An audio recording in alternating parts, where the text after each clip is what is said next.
Did you ever want more kids after me, or no?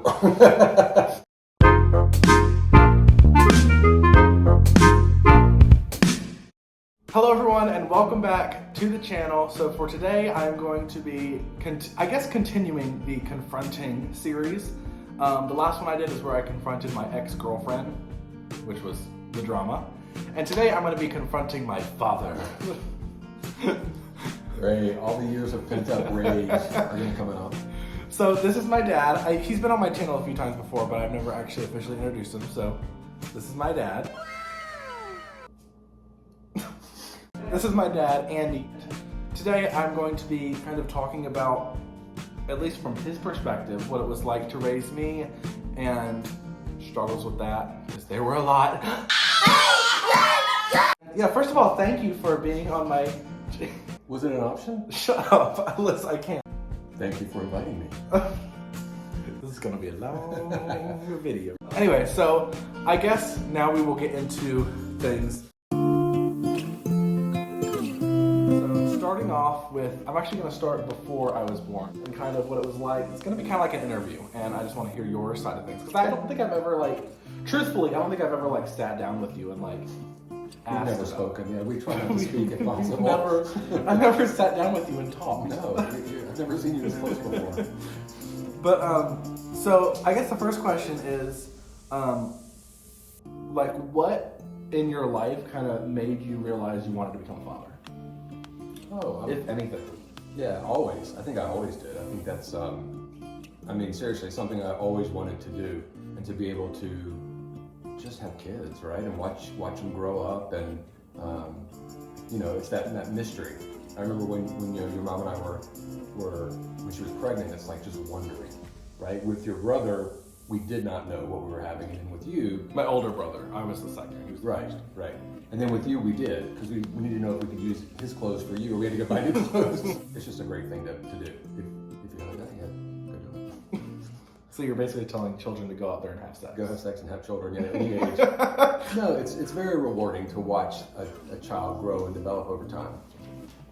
The funny thing about watching a kid grow, in my opinion, is you're still the same little kid you were.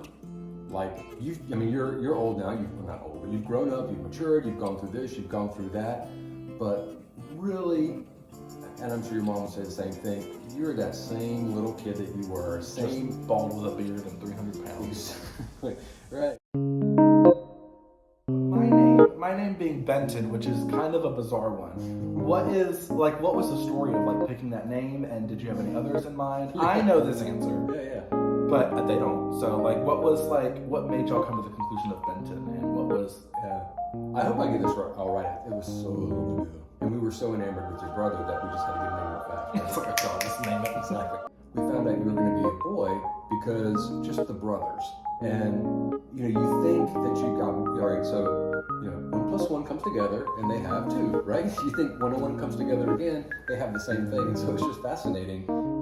It's like completely different. Well, especially me and Ethan, because we're completely different. He's outdoorsy, rugged, Eagle Scout, and I'm limp wrist, theater, singing. It was funny, we were going, Eli. So for some reason, Eli and Elijah. It was going to be Ethan and Eli, because everything's based on your brother. Of course. No, it was going to be Elijah. And we kind of liked that a lot, and we liked Eli.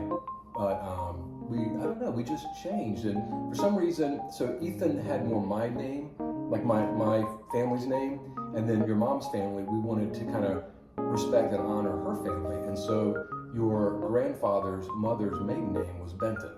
So Benton Paul was her, when she got married. So we just really liked that name. We liked the name Benton because it just was unique, and it just sounded good. And then I remember we thought, he might not like that. He might be because some kids don't like being different. I just want to be called, Bill, or I guess. And it worked because I can go by Ben. That's what we said. That. Yeah, we're like, hey, if you don't like it, I guess we can always just call him Ben. Do you like your name? I do. I recently switched it to Ben on Facebook, which makes it official. Basically, I legally changed it. So you dropped a ton. But only reason is because, I don't know, it's just quicker to say Ben. Yeah. Did you ever want want more kids after me, or no? No, I don't think we ever did. I think 2 was all. I mean, we really liked 2. And I remember the funny story was when we had 1, we had friends. Most of our friends were ahead of us. They were like having kids before we did, and so it's a lot of change when you have a kid. It's like, gosh, it's difficult. Whoa, we're exhausted. And a lot of our friends that had 2 were like, oh, you gotta have 2, because actually once you have 2, it gets so much easier because they play with each other. And we're like, that makes sense. Okay, let's do that. leave them alone, they'll be entertained. Right. I mean, we wanted 2 anyway, but like that was like, yeah. So then we had 2, and we're like, you lied to us. This isn't easier. This is you lie. And they're like, no. Now they've got 3. They're like 3. Like, no, we don't trust you anymore. So no, I don't think we ever really. We were good. We wanted 2, and we were really somewhat pleased with the 2 we had. When you actually became a father, and technically this is referring to Ethan, my older brother, was there any expectations that you had that you were kind of like thrown off by, or like what were you expecting when you became a father? Just like, if that makes sense, is that too much of like a vague question?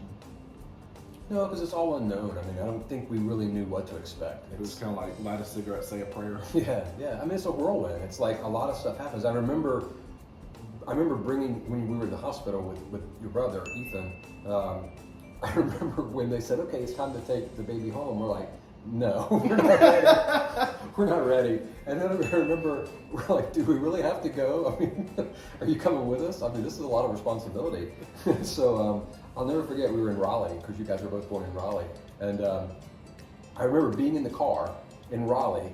We lived in another smaller city, just 10 minutes outside of Raleigh. Getting on the road, and I'm like, these people are freaking crazy. They're flying by us. We're in the slow lane like we're 90 years old. Got flashers we have on. This new life that we have to protect. Yeah, we're like, slow down, so we got a baby. I mean, you just don't. I think. Then when I came along, just throw him in the back. Exactly. Let the 3-year-old watch him. That's right. Yeah. He's got enough experience to care for this. Exactly. So growing up, between me and Ethan, and you can be honest, my feelings. Oh, you're definitely Ethan. I know the answer to this question. Who was more difficult at like baby stage? Like who was more like, this baby is about to like. Yeah, probably you, because you had colic. Right. And so, but you both were good. You were a good baby. I mean, you were so happy, except when you had colic, and then you just were loud. And you were always a loud baby, which is just, we love that. I mean, That's so strange, because that's not like me now. Definitely not. I don't think you were difficult, but it was more challenging because when a baby has colic and you don't know how to, you really can't make them feel better. So, we did all the fun things like put you on a dryer and turn the dryer on. Put you on the dryer, not in the dryer, because it would shake. Me in the dryer, spin around. That'll calm them down, right? Was there ever a moment where you, like, because I know new parents these days are kind of like, holy shit, I can't do this. Was there ever a moment, or like even before or during my babyhood, is that a word? Mm-hmm. Where you were like, or Ethan's babyhood, I guess, just you as a father, where you're like, I can't do this, like I cannot, like. No, I don't think so. I mean, your mom was a stay-at-home mom, so we were lucky that we were able to do that, and I worked, so no, that was good. you see the babies for about 30 minutes. Roll in at dinner time and time to put the baby to bed. All right. No, I don't think so. I do know one of the things. This is probably more your brother's story, but one of the things I really liked was when I would come home, because your mom had you both all day, and it was, she did a great job, but I'm sure it was exhausting. Particularly if you had colic, I would take your brother and we would go do something so that he was gone. We would remove him from the situation. Remove the child. Right, and that way, like, it was just a little quieter, because remember, he's 2.5, so he's all over the board. He's bouncing all around.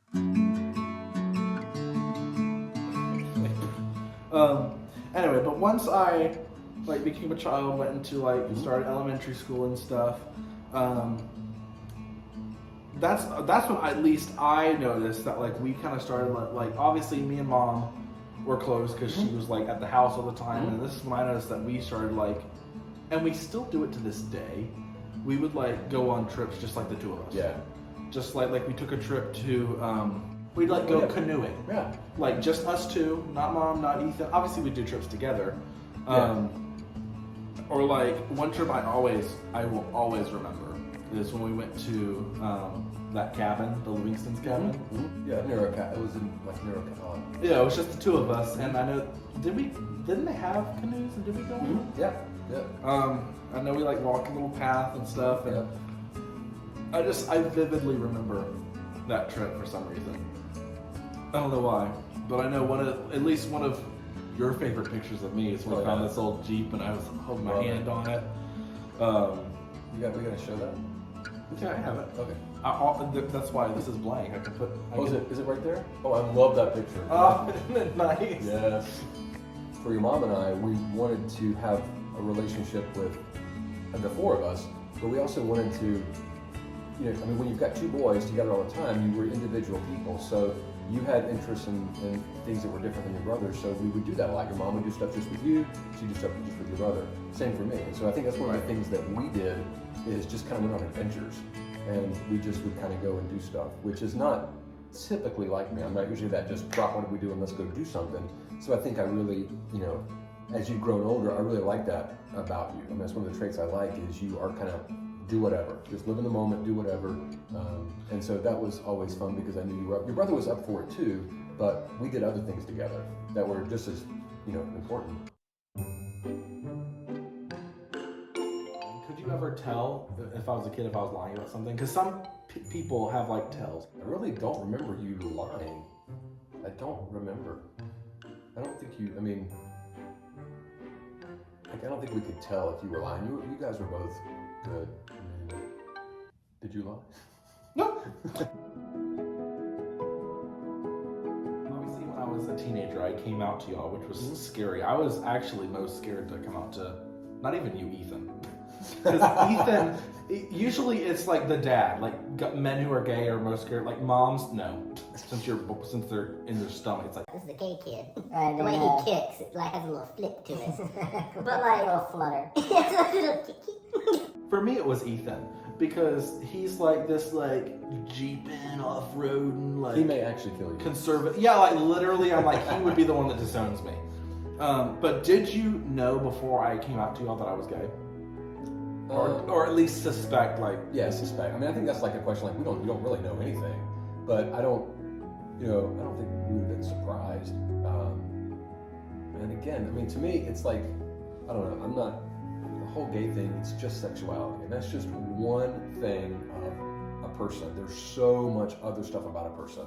And not to get myself in trouble, the only complaint I would have is where it becomes your whole life. Like, my whole life centers around my sexuality. And I remember you telling me that when I first did it. It's like... Do what you want to. It's like... Love who you love. Don't bother me.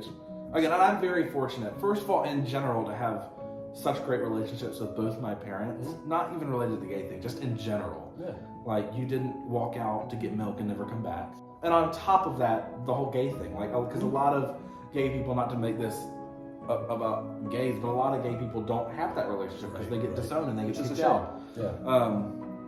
You can't not. Again, I can only speak for us. Did we know?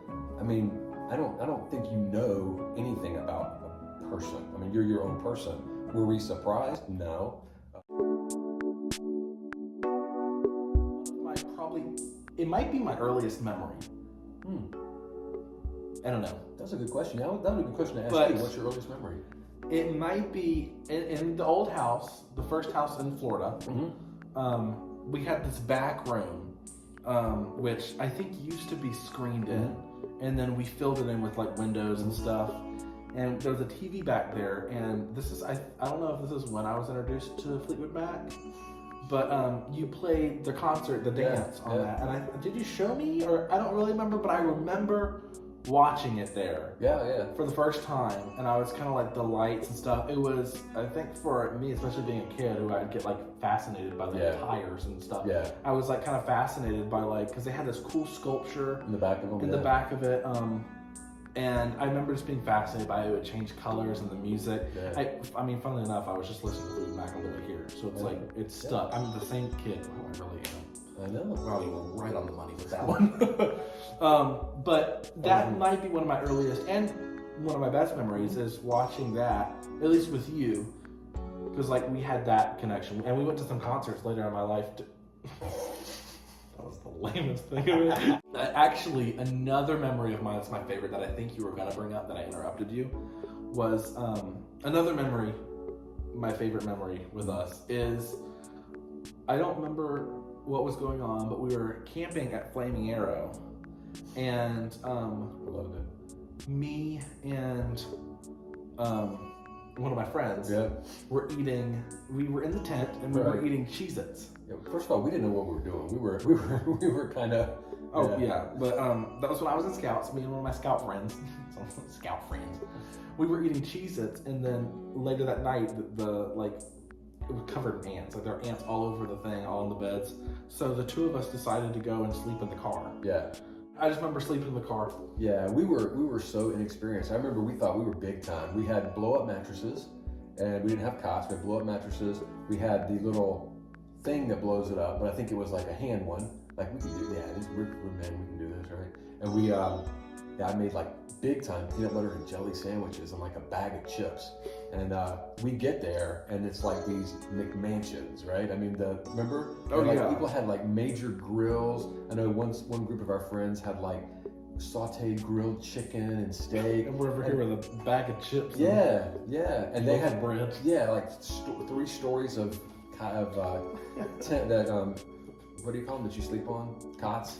Like 2-story tents with an elevator. Exactly. And Butlers. Yeah, and we're in there pumping that thing, trying to get those 2 mattresses, and then we lay on them, and it lasted about 10 minutes. And then, yeah, I love that trip though, because again, we left in the middle of the night, but I don't think we had a flashlight. And we were in Florida, so there's a lot of sand, and I remember we could really see because the sand was white, it must have been like a full moon or something, but we hiked all the way back to the car and slept in the car. Yeah. So that was fun. I guess that's it for this video. I really hope you enjoyed the video. If you did, be sure to like and also Subscribe. hey. I do watch, yeah. And yeah, stay tuned for more videos.